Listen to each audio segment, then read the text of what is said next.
Welcome to the Uncommon Transformation television series.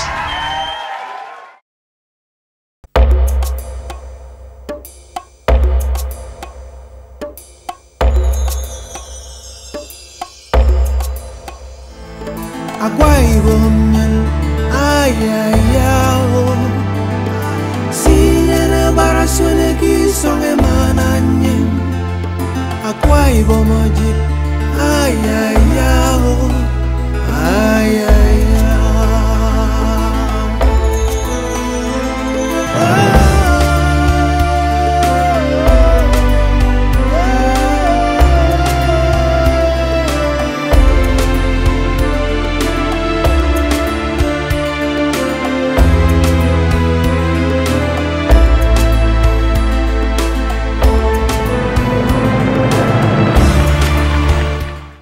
You are welcome to Akwa Ibom State, the land of uncommon transformation.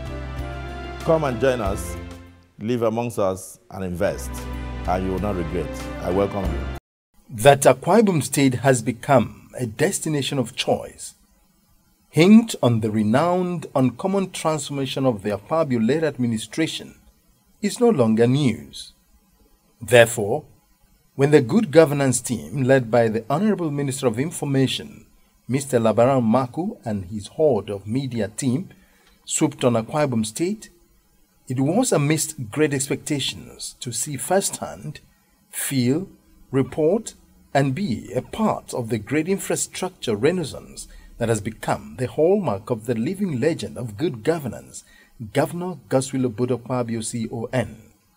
The Good Governance Tour, which in the words of Maku, is to forge a synergy between the states and federal government in the areas of development and how this affects the lives of the people, is also an opportunity for peer review mechanism to identify areas of weaknesses needing strengthening in line with global best practices for better delivery of dividends of democracy. During a courtesy visit to the governor to kickstart the tour, Maku acknowledged with satisfaction the tremendous growth which the governor has brought to Akwa Ibom State within a very short time. Today, anybody coming to Akwa Ibom State cannot admit that democracy in this state has delivered people from poverty, has delivered people from lack of infrastructure. Akwa Ibom is one of the most visible places. If you have been here before this democracy and now, you can see that democracy has worked in this state. The governor, who lauded the spirit behind the Good Governance Tour, thanked them for coming. In his usual sense of humor, Akpabio told Maku that he and his team will need more than the proposed number of days to see a tenth of what his administration has done. Even in the Bible, they say some have eyes but cannot see, and others have ears but cannot hear. So I know even when you see, even when you are here, some of you will begin to doubt whether it is real. You will need up to 2 weeks to pick up the details of what you can't find anywhere else in Nigeria here. You will need to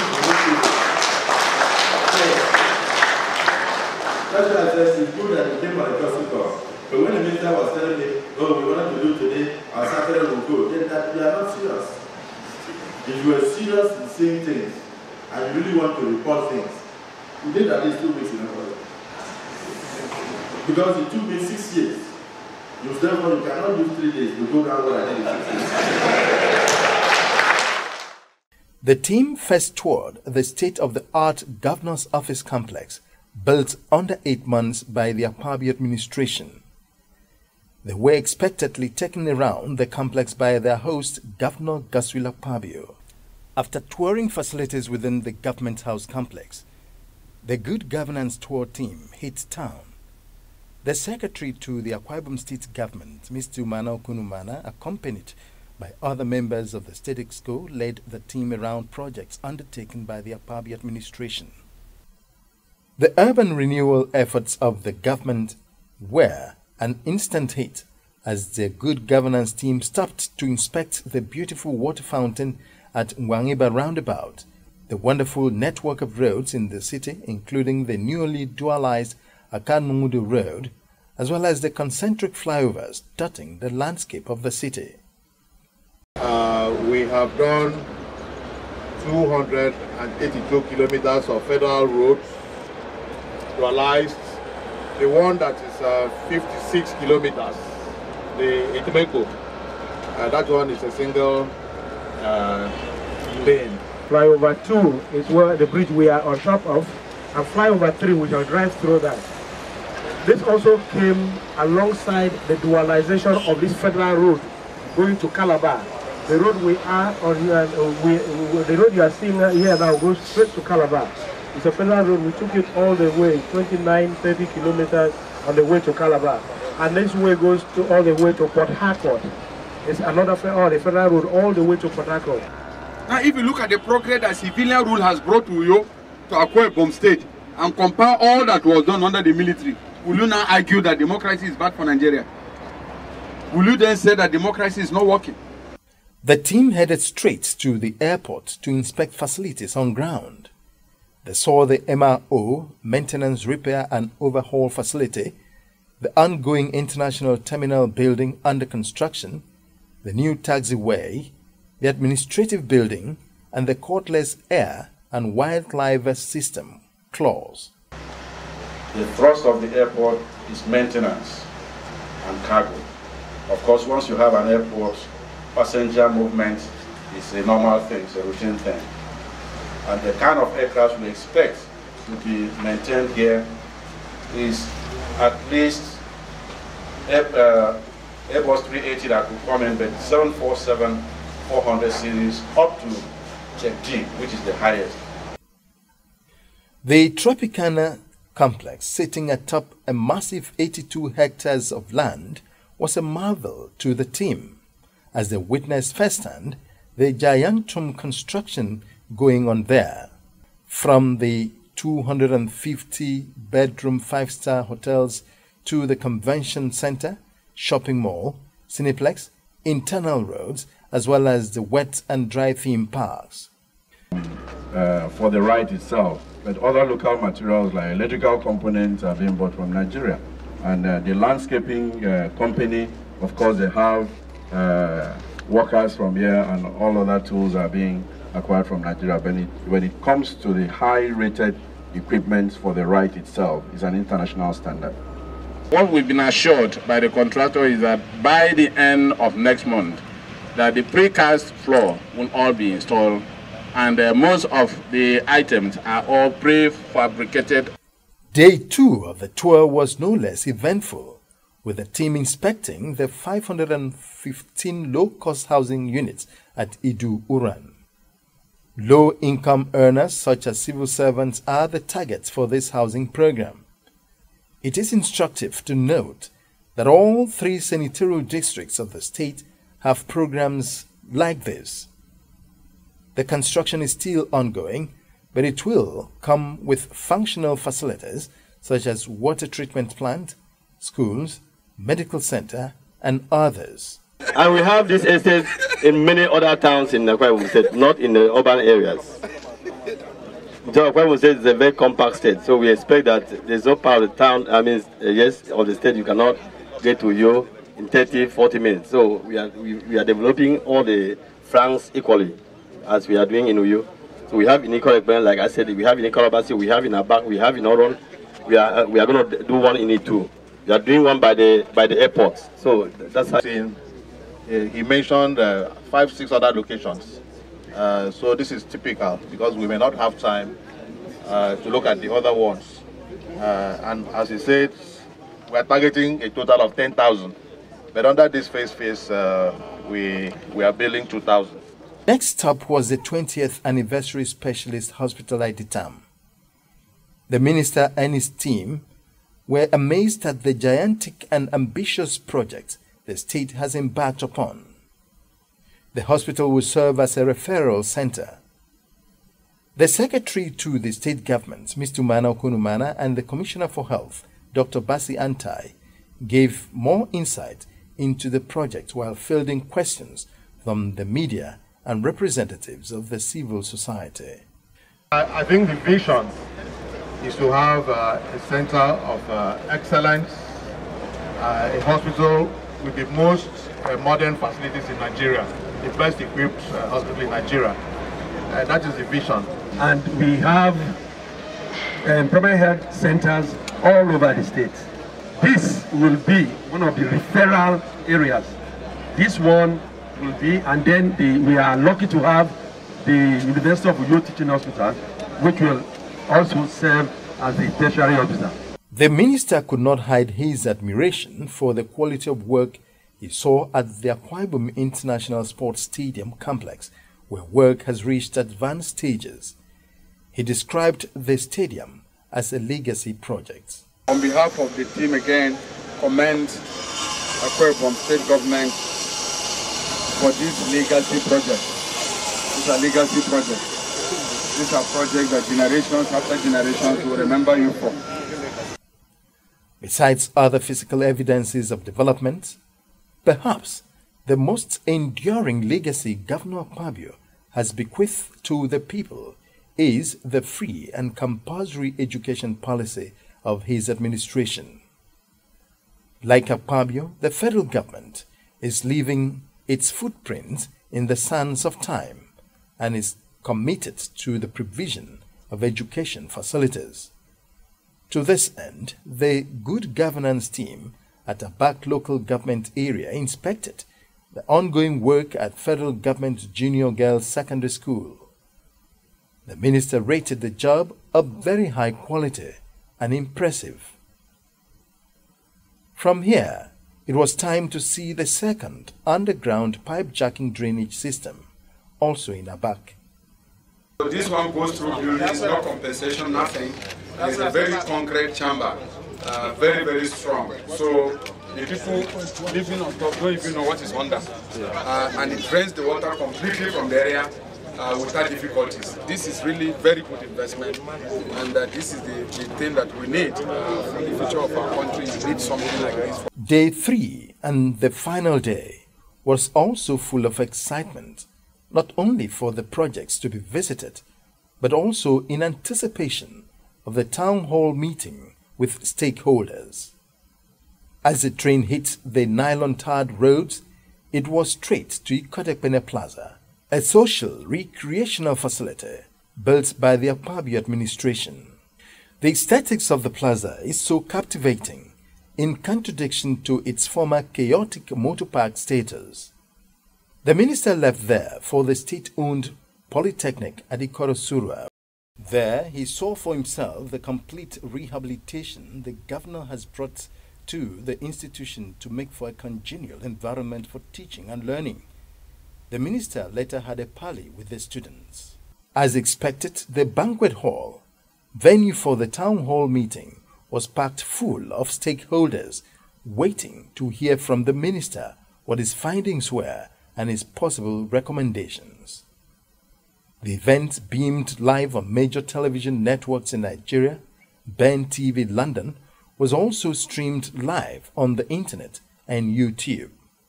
It attracted millions of viewers from around the globe, including indigents of Akwa Ibom State in the diaspora who stayed connected to be abreast with events back at home.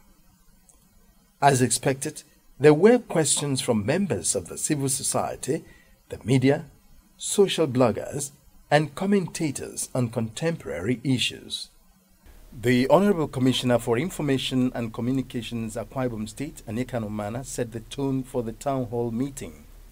Your Excellency, I have a very short task to perform here this evening. Simply to welcome the guests that we have in the house this evening.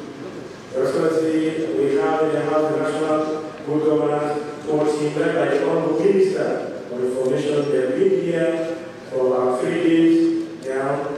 Your Excellency, they came to see for themselves. They came to look at the private state. They've been doing this across the states. I think they've gone to about 25 so far. And Your Excellency, like you said and asked them the other day when they came on hospital, we didn't ask what audacity the government team had by deciding to reduce the hard work of 6 years to near 3 days. Because we went to the prisons, we went to schools, we went to hospitals, we drove through beautiful roads, we went through excellent infrastructure with small street lighting. The team saw so much that even last night they had to plead with us to stop. And we said to them, no, we cannot stop. They said we must stop, they're already late. We said to them that we have street lights and we can continue. It was now time for goodwill messages as words of encouragement poured in from all quarters to encourage the governor. We started with the Governor House Lodge office, the banquet hall, the international airport, the e-library, the e-form Tropicana, which we all consider to be a very high profile quality projects with state-of-art facilities with beautiful. We saw the presentation and uncommon e-library, which I want to recommend for others in this country. We saw the state-owned airport, which is one of the best in Nigeria today. Excellency, I want to say clearly here that you have performed wonderfully well. There are so many governments before you. It's unfortunate, the military era was quite unfortunate in Nigeria. What you have done within a very short period has surpassed all the successes recorded for those military governments in the past.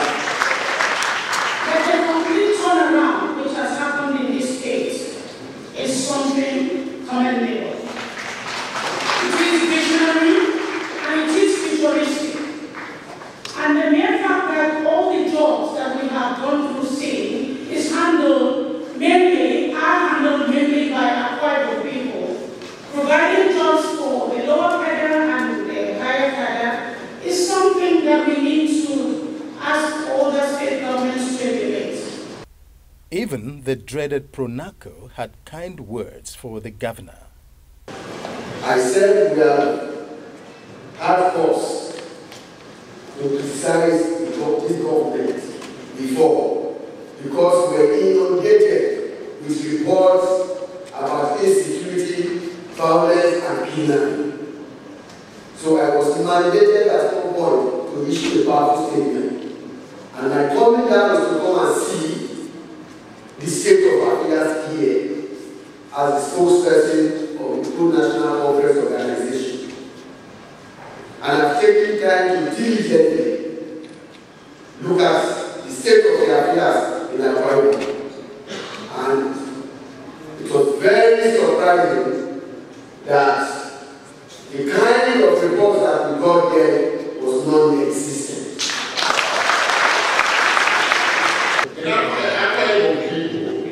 Can now raise their head high in esteem. In the past, if you were looking for a house girl or house boy, come to Akwa. But now, Akwa Ibom State people are looking for house boys and house girls. Many cities and many countries in the world are used as examples whereby people say, I'm going on a holiday to such place and to such place. And looking at Akwa Ibom State, I want to say Akwa Ibom State can become the destination of choice in Nigeria to be able to transform and build international investors and partners. The minister, who was impressed by what he saw on the tour, commended the Akwa administration for even spread of development projects throughout the state and advocated it as a model to be copied nationwide. He noted that Akwa Ibom State could emerge as a business hub in the Gulf of Guinea at the pace of her development. He summed up the evening this way: I have seen a state that is working. I have seen a government that is working and a happy people. Unquote. The governor capped up a wonderful evening by giving insightful answers to the many questions that were asked from the hall and around the globe. But what we need to do is to behave like Christ, to focus on the mandate given to us as leaders in this country, to deliver on our promises to the people, irrespective of their tax. We must focus on what we came to do. Let me just point out that there is no local government in my state that has not enjoyed at least 100 people-oriented projects. At least 100. Now we have 31 local governments, and we have done over 4,000 interministerial jobs, over 4,000. Either in terms of electrification, in terms of rural electrification, in terms of building of classroom blocks, in terms of water, provision of water, there is no local government in Akwa Ibom. There is none. In the local government, not less than 40 projects have been completed. What people may complain about could be that, yes, you haven't intervened so much in the roads. But the government had a policy. When we came, the roads in the urban areas were in very dilapidated state. So the first thing was, let us start first from the urban areas. Somebody could complain about Eket. In Eket, we did about 49 roads between 2007 and 2011. In a place like Uyo, we did up to 28 roads. In Eket, we did up to 27. In total, we did up to 300 urban roads alone. That was the policy of government. The second phase, we now started intervening. As I speak now, those two local governments somebody mentioned here, we have given contract to Stenco, 4.8 billion in road construction in it, and 4.8 billion in road construction in Ghana. In terms of roads, we have done over 1,000 kilometers of roads, and we have done over 200 kilometers of federal roads. Our minister, the federal government is going us over 130 billion in intervention of federal roads. And somebody asks, why are you concentrating on federal roads? Why are you intervening on federal roads? Well, the rest of Akwa Ibom can tell the truth. It was very difficult. My village, coincidentally, is on the Tropicana road, which is part of the federal road that goes from my area. For 29 years, I had no road to my village. I used to park my car in the Tropicana, and if your car man does not know you, he will not give you a ride to go home. So when I most of the accidents that happened on those roads, I don't think there was any federal staff that died on that road. Most of them were Akwa Ibom people. Then between here and Itu, on your way to Calabar, on this Eglinton road, passing through Senator Nate's place, nobody could pass there. Ijam Junction was flooded for 25 years. Today you go there, you see flyovers and fountains. And then last Christmas, you had over 500 people, even by 1 a.m., taking pictures. I don't know whether you enjoy the change. For the women, they even buy siblings, agricultural siblings alone. She shared out 4.5 billion. And we have not, I don't want to talk about the work we have spent on unemployed youth. We give them 500,000 naira each after training them. And they have poultry, they have hatchery, they have all sorts of things across the state. You don't have time to see those things. We have built, as a government, which we are going to give out to the private sector to run, the biggest hatchery in South Nigeria that will produce their poultry in rural area. The good governance tour may have come and gone, but the evidences of the uncommon transformation are visible across the length and breadth of the state, some of which include declaration of free and compulsory education for children in the state, both indigenous and non-indigenous, completion of Ibom International Airport, which met at site clearing level, construction of over 290 roads, both state and federal, measuring more than 1,000 kilometers, complete with street lights, 4 flyover bridges and other bridges across the entire state, construction of a new state-of-the-art governor's lodge, construction of a new governor's office, construction of Nigeria's first digital library, construction of the first in Africa pipe jacking underground drainage project, construction of world-class entertainment resort, the Ibom Tropicana Center, with an additional 250-room second five-star hotel, completion of the 191 megawatts Ibom power plant, as the protagonist himself puts it. All these can only happen in Akwa Ibom State under the leadership of Governor Goodwill, and he beckons to all, come and see. Uncommon Transformation television series brings you the latest information on the monumental achievements of Governor Akpabio's administration. Follow us on Facebook, Twitter, and YouTube to read the latest news, watch amazing videos, and in-depth interviews with the men and women working hard to make Akwa Ibom State better. You can also log on to our website for more information. Uncommon Transformation television series brings you the right information whenever you need it.